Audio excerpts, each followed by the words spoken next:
Being a brand new real estate agent can feel really overwhelming. There's so much to learn, and there's sometimes a lot of time on your hands and you're not sure how to prioritize things or how to spend your time.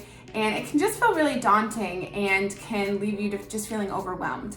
So I have been in the industry for over a year now, and it's been something I've struggled with, but I'm finally starting to get a grasp on sort of the things that I think are important for my business and what I plan to do more of, what I also plan to do less of going forward. So I wanted to share those with you in case they might be helpful for you and your real estate journey.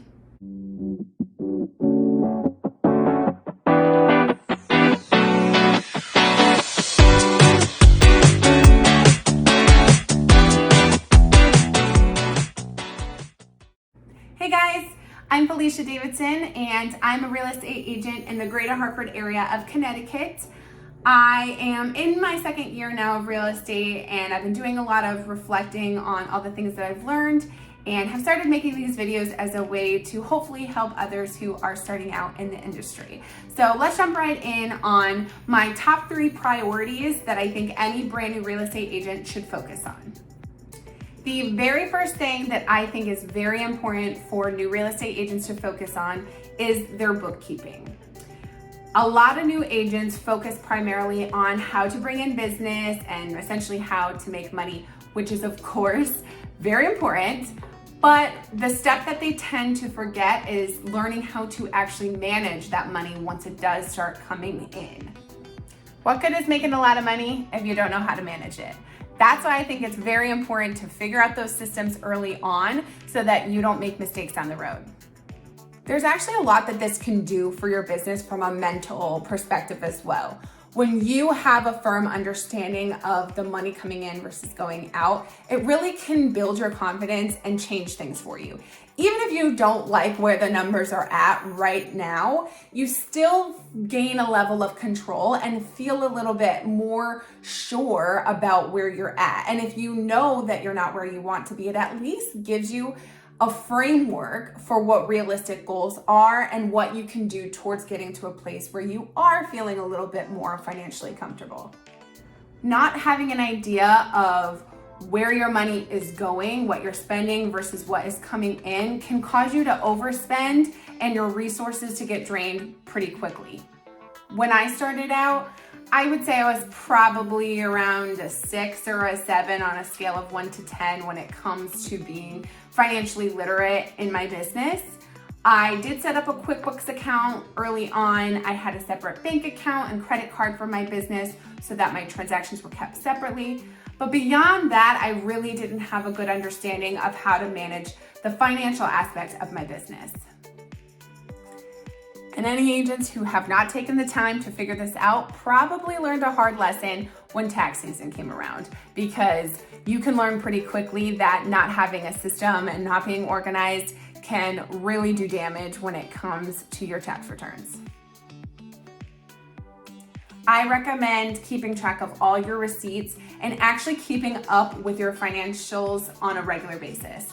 So I have started putting in my calendar a time slot, usually on Fridays, every 2 weeks, where I am focusing on my QuickBooks and my accounting and sort of reviewing the past 2 weeks.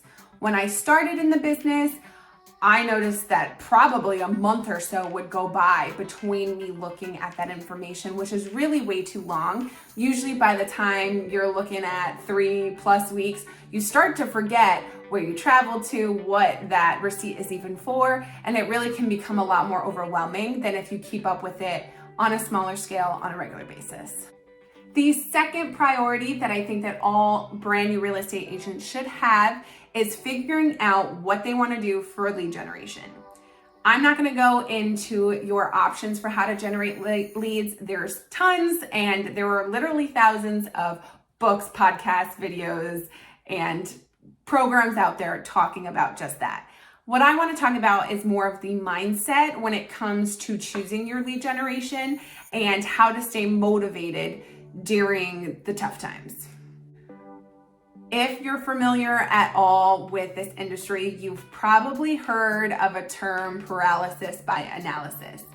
Essentially what it means is that a lot of times new agents and even seasoned agents will start to hold themselves back or just overthink things and not actually act because they are so caught up in deciding how to act and what to do. My advice is to definitely take the time to research and to learn all of the potential ways to generate leads and to give them some thought, think about what fits right with you, but to basically take one and run with it and stick with it and actually just start taking actions. Some strategies you may not realize until you start doing them that maybe they're not a good fit for you, maybe not a good fit for your market or for your ideal clientele. So there is an element of trial and error, and that's exactly why you need to just give it a try and start going. I know I wasted a lot of time with getting distracted and overthinking things and not actually doing actions. So the sooner you start taking small steps and taking actions towards whatever lead generation strategy you choose, the better off you'll be.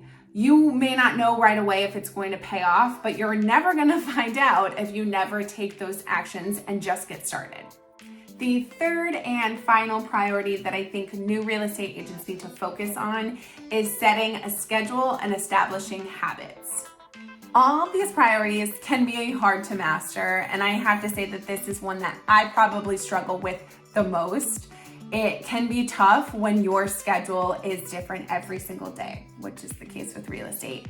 You can have some days where you are just working in your business, so going to showings and appointments, talking to clients, calling lenders, a lot of the jumping around, paperwork, contracts, all that kind of stuff.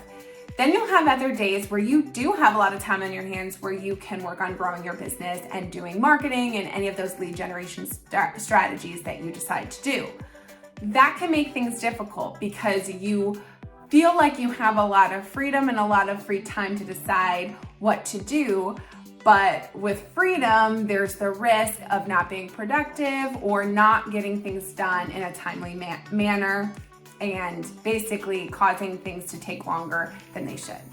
I'm somebody who has been pretty consistent with sticking to set goals that I accomplish every day for my business and working, certain hours of the day and kind of sticking to a schedule.